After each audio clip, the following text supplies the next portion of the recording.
네, 안녕하세요. 닥신TV 신재욱이고요. 사회적 거리두기 실천하면서 방구석에서 신차 리뷰를 전문으로 하고 있는 사회적 거리두기 신차 리뷰 전문가입니다. 저는 자동차 리뷰 전문가는 아니고요. 사회적 거리두기 신차 리뷰 전문가고요. 자, 이제 시작할게요. 최근에 아이오닉 5가 나왔고 굉장히 이제 핫한데요. 홈페이지에 들어가면 몇 가지 좀 볼 것들이 있는데 무엇이든 가능한 세상 뭐 이런 표현이 있는데 무슨 의미인지 모르겠고 2월 25일서부터 아이오닉 5 사전 계약을 개시했습니다. 가격은 추후 공개인데 여기 가격표가 나왔어요. 그래서 자, 들어가 보시면 사전 계약용이라고 떴고요. 이렇게 가격표를 한번 보면 제가 큰 그림만 한번 볼게요. 자, 익스클루시브가 있고 프레스티지가 있습니다. 이렇게 트림이 나뉘고 트림의 가격대가 대략적으로 나왔습니다. 그 트림에 해당되는 옵션이 지금 올라와 있고요. 그러니까 세세한 옵션이 어떻게 들어가는지는 알 수 있는데 문제는 뭐냐면 이런 선택 옵션들이 있어요. 선택 옵션들이 이렇게 쭉 있는데 이것들의 가격들은 아직 공개가 되지 않았습니다. 그러니까 내가 어떤 트림에 어떤 옵션을 선택해서 차량을 내가 출고하고 싶다라고 했을 때 그 가격은 아직 모르는 겁니다.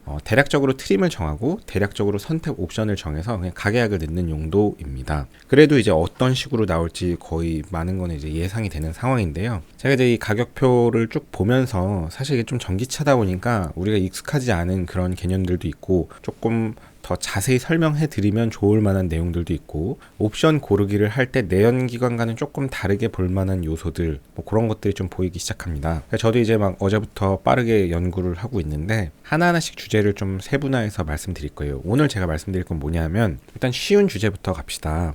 프레스티지 쪽에 가시면은 여기서 이제 솔라루프라는 게 있습니다. 자, 솔라루프는 현대자동차 소나타의 하이브리드에 처음에 이제 장착이 됐는데요. 요거가 이제 많은 유튜브 채널에서 정말 의미가 없는 거다라고 많이 설명을 해드렸기 때문에 실제로 많은 분들이 선택은 하지 않았던 것 같습니다. 근데 정말 이제 의미가 없는데 이걸 또 다시 끌고 나왔어요, 요번에. 자, 우리가 소나타 하이브리드의 옵션으로 들어갔던 솔라루프 시스템의 재원을 보면 아이오닉 5에 장착될 솔라루프의 대략적인 성능을 알 수 있는데요. 1시간 동안 받은 태양광으로 최대 200Wh의 에너지를 저장할 수 있습니다. 1시간 동안 200Wh니까 출력으로 치면은 200W급이라는 겁니다. 단위 시간당 일률이 최대라는 게 여기서 사실 키워드인데요. 진짜 그냥 완전히 그냥 최대로 잡았을 때 200W급 실출력이 나온다는 것으로 보입니다.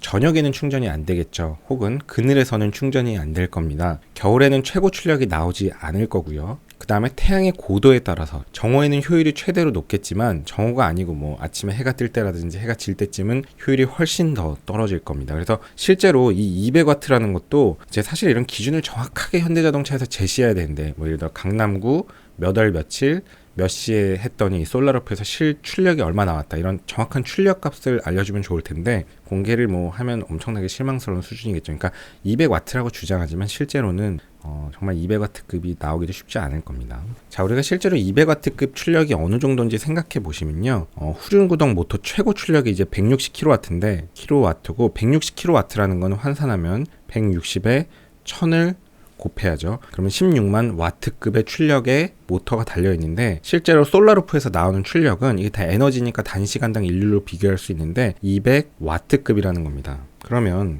200 나누기 16만 이제 계산을 하면 대략 0.125가 나오는데 제가 무슨 계산을 한 거냐면요. 이 160kW급 모터 그러니까 최고 출력을 뽑아낼 때를 기준으로 솔라루프로 들어오는 에너지는 모터에서 순간적으로 쏟아내는 출력의 0.125%밖에 안 되는 겁니다. 1%라고 해도 100분의 1이잖아요. 0.125면 1000분의 1 정도밖에 안 되는 거예요. 그것도 최고 출력일 때, 200W급일 때.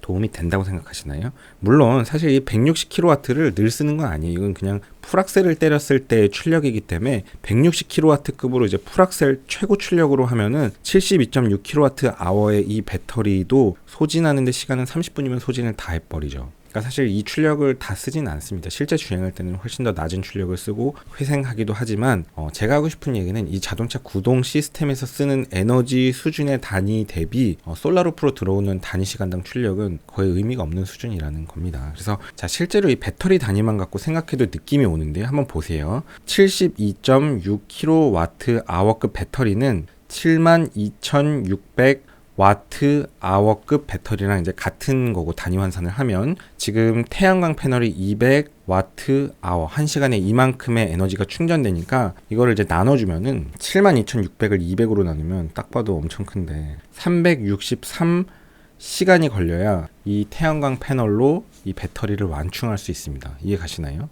이게 아주 설명이 좋네. 그러니까 이 태양광 패널로 이 72.6kW 아이오닉 5의 배터리를 완충하려면 363시간을 주차해 놔야 됩니다. 그것도 최적의 조건일 때, 뭐 태양이 가장 높은 고도로 맑은 날씨인 상태로 하루 종일 자동차를 비추고 있는 게 아니잖아요. 그러니까 그 최적의 조건이라고 쳐도 이게 하루가 24시간이니까 거의 10일이 걸리는데, 현실적으로는 그냥 태양광 패널만 갖고 이 아이오닉 5의 리튬이온 배터리를 완충하려면 제가 볼 때는 한 달 정도? 한 달 갖고도 뭐 쉽지 않을 것 같습니다.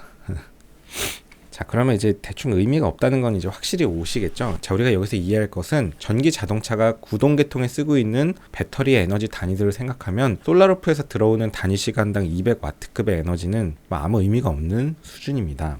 고품격 닥신 TV에서는 여기서 끝내지 않고 이제 코멘트를 한 2가지 정도 더 할 건데요. 자, 여러분이 이 정도만 알고 솔라루프를 선택하지 않으면 사실 되는 건데, 그래도 이 고품격 닥신 TV에서는 이 솔라루프에 대한 조금 더 이제 좀 그 느낌적인 느낌을 조금 더 전달해 드리고 싶습니다. 실제로 어떤 지식을 그대로 알고 있는 것보다 그 지식이 현실적으로 어떤 느낌인지 그런 느낌을 아는 게 사실 더 중요하다고 생각하는데, 자, 솔라루프 자체는 어찌 보면 좀 유리천장이 있습니다. 실제로 지표면에 들어오는 단위 면적당 태양광의 에너지 밀도가 이미 정해져 있는데 지구의 고도에 따라서 다릅니다. 적도적으로 가면 조금 더 많기는 하겠지만 위도가 좀 높아질수록 그 위도만큼의 그 코사인 세타의 가중치를 좀 더해야 될 건데, 우리 같은 경우는 뭐 36도, 38도 뭐 이 지역이니까 실제로 적도 대비 들어오는 에너지 밀도가 좀 낮아요. 적도라고 해도 어쨌든 지표면에 들어오는 태양광 에너지의 에너지 밀도 자체가 있기 때문에 태양광 패널이 아무리 발전돼도 그 에너지 밀도 이상의 전기는 나올 수가 없습니다. 그러니까 태양광 발전 자체는 좀 유리천장이 있습니다.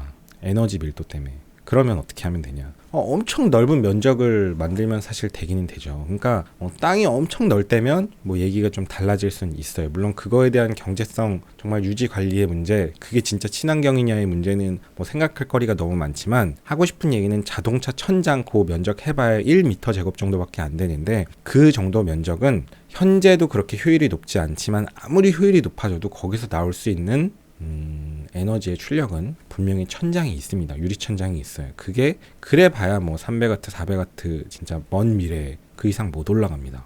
단위 면적당 에너지가 더 많이 들어오려면 뭐 저 한 성층권, 중간권, 열권 이런 데다가 무슨 렌즈를 하나 커다란 걸 달아놔갖고 달 크기 정도 되는, 정말 저 태양에서 오는 그 에너지를 다 모아갖고 그냥 지표면에다가 쏟아 부어준다면 그때는 모르겠네요. 그래서 이 유리천장이 있다는 개념, 그래서 이 태양광이라는 거는 정말 이게 뭐 의미가 있는 건가 싶은 이런 좀 센스를 좀 가지시는 게 좋습니다. 그러니까 막연하게 막 친환경이 좋은 거 아니야? 왜 이렇게 친환경을 한다는데 왜 이렇게 닥치는 반대를 해? 뭐 이렇게 생각하는 거는 좀 대화가 안 되는 거죠. 자, 그 다음에 두 번째는 요거를 보면서 좀 설명드리고 싶어요. 이 전기차 시대로 옴으로써 참 어떻게 보면 좀 독특한 특성들이 생기긴 했습니다. 저는 이렇게 얼리 어답터 성격이 아니라서 이런 거에 대한 상당한 거부감이 있고 뭐 별로 사고 싶은 생각이 솔직히 아직은 없는데, 우리가 내연기관 같은 경우는 무게중심의 문제가 발생을 했어요. 운동 성능을 되게 좋게 하려면 무게중심이 낮고 무게중심이 중간에 모여있는 게 자동차는 기본적으로 유리합니다. 어쨌든 무게중심이 바닥 쪽으로 붙는 건 되게 중요해요. 왜냐하면 자동차가 가고 서기 위해서 자동차에 작용하는 외력은 어디에 작용하죠? 타이어와 바닥 사이, 이 접지되는 면에서 작용 반작용으로 자동차는 가고 설 수 있습니다. 그러니까 무게중심과 이 높이 차이가 있기 때문에 자동차의 피칭, 요잉, 롤링에 대한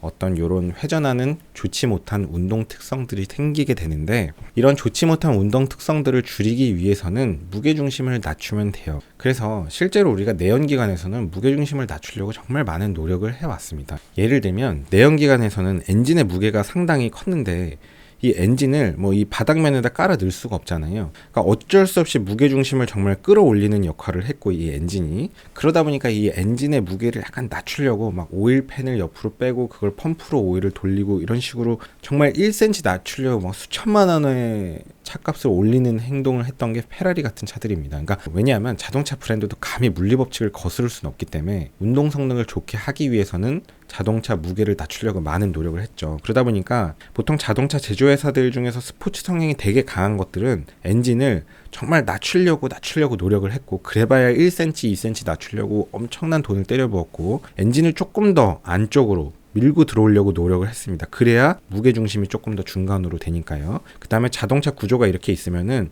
이 천장에 이분 천장의 무게가 자동차 운동 특성을 되게 나쁘게 합니다. 무게중심을 높이기 때문에. 그래서 이 무게를 가볍게 하기 위해서 여기다 이제 카본 루프를 쓰기도 하죠. 자, 그거를 이해하고 나면 우리가 어떤 걸 생각해야 되냐면, 자, 실제로 자동차 카본 루프를 쓰는 게 너무 오버 아니야? 그게 무슨 운동 성능에 도움이 돼? 그 무게가 얼마나 된다고? 도움이 되죠. 왜냐하면 자동차 무게중심을 낮추는 게 자동차 운동 성능에 있어서 매우 중요한데, 천장의 무게가 그렇게 많이 나가진 않더라도, 천장은 자동차의 바닥으로부터 높이가 큽니다. 그래서 이 높이가, 그래서 센터 오브 매스, 무게중심으로부터 거리가 멀면 멀수록 그 거리가 그 무게의 가중치가 되기 때문에 센터 오브 매스를 끌어올리기 때문에 거리가 멀면 천장 쪽에 루프의 무게를 가볍게 하는 거는 사실 센터 오브 매스, 무게중심을 낮추는데 되게 중요한 겁니다. 그래서 카본 루프를 쓰기도 하고, 되게 스포츠 성향이 강한 차들은 자세히 보면 천장 면적이 되게 좁아요. 그런 차들이 있습니다. 어떤 차들이 있죠? 포르쉐 계열의 이런 차들을 보시면요, 의외로 천장 면적을 되게 좁게 해놨습니다. 위에서 내려다보면 천장 루프 면적이 되게 좁아요. 그러니까 사실은 이런 역학적인 특성을 생각하면 자동차는 아무래도 이런 역학적인 특성을 무시할 수 없는 거거든요. 이게 뭐 물론 스포츠카는 아니지만, 그런데 그렇게 그 1cm 낮추려고 그 노력을 하고 있는 그 와중에 천장에다가 뭐 솔라루프를 그 무거운 걸 달아놓는다? 뭔가 이렇게 아름답지는 못한 겁니다. 뭐 출력이 제대로나 나오면 모를까. 출력은 뭐 아무 의미 없는 출력이 나오는 걸 갖고. 자, 그러면 우리는 이제 이런 생각을 해볼 수 있는 거예요. 이 솔라루프를 도대체 이 현대자동차에서 왜 다는 거냐?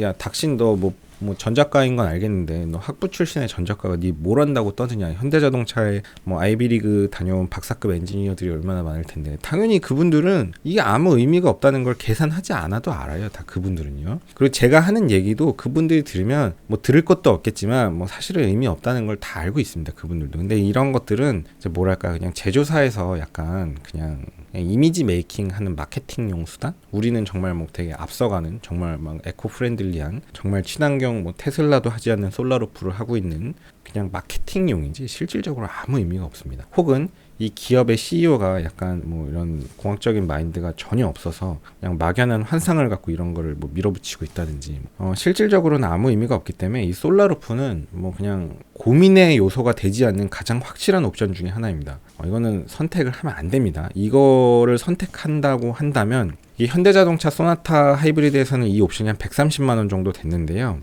제가 볼 때는 이 옵션이 만약에 한 5만 원 정도 한다, 뭐 그 정도 한다면 달 가치가 있을 것 같습니다. 저도 뭐 이게 이 옵션이 한 5만 원 정도 현대차에서 받으면 뭐 재미삼아 달아나 볼까 싶은데, 그 이상의 가격이면 달 필요 없습니다. 이거는 고민의 대상이 아닌 거예요. 솔직하게 얘기하면요, 이거 좀 달고 있으면 약간 좀 조금 솔직히 하면 약간 좀 이렇게 보입니다. 아이오닉 5 타고 다니면서 이 솔라루프 옵션으로 달고 있는 사람 만나면 제가 한번 그냥 재미삼아 물어볼 것 같아요. 그 솔라루프 뭐 달았네요. 그 뭐 의미 좀 있다고 생각하세요? 이러면서 막 뭐 에코가 어쩌고 친환경이 어쩌고 뭐 태양광을 발전해서 뭐 주행거리가 늘어나고 뭐 이런 소리 하면 진짜 그냥 되게, 그러니까 그냥 확 깨는 거죠. 그냥 그 사람에 대해서. 이 아이오닉 5가 되게 핫한데 이거에 대해서는 뭐 할 얘기가 아주 많습니다. 그래서 재밌는 취지들도 있고, 뭐 사륜구동을 선택할 건가 말 건가 그것도 좀 생각할 거리가 있거든요. 이것저것. 이게 진짜 친환경인가 뭐 이런 것도 생각할 거리가 있고요. 주행거리는 정말 이게 뭐 어떻게 받아들여야 되는가 이런 것도 할 얘기가 많죠. 그래서 제가 세분화해서 주제로 이제 뽑아내려고 계획하고 있습니다. 오늘도 긴 영상 봐주셔서 감사합니다. 여러분 이거는 하지 마세요. 이거는 현대차에서도 저를 싫어하지 않습니다. 현대차도 이게 의미 없다는 건 알고 있어요. 뭐 제가 아이오닉 5 사지 말라고 한 게 아니잖아요. 솔라루프는 하시면 안 됩니다. 이건 아니에요. 이건 오늘도 긴 영상 봐주셔서 감사합니다. 수고하셨습니다. 그 한마디만 더 할게요. 현대차에서 지금 아이오닉 5 관련해서 EV 스테이션이라고 고속 충전하는 이런 스테이션들을 좀 만들었어요. 여기서 이제 나오는 출력이 350kW급 출력이거든요. 이제 뭐 리튬이온 전지는 계속 이 최고 출력으로 충전하진 못하지만 하여간 최고 출력일 때 이 출력으로 충전하는데, 이거는 350에 kg니까 그러니까 이게 35만 와트급으로 출력이 되는 건데, 솔라루프의 출력은 몇이라 그랬죠? 200와트. 그러니까 이게 이제 지금 이 전기차에서 다루고 있는 전기단이랑 전혀 맞지가 않습니다. 느낌이 오시죠? 아무 의미 없습니다. 오늘도 긴 영상 봐주셔서 감사합니다. 수고하셨습니다. 고속도로 내 앞지르기 차로 계속 주행은 단속 대상입니다. 주행차로로 내려와 주세요.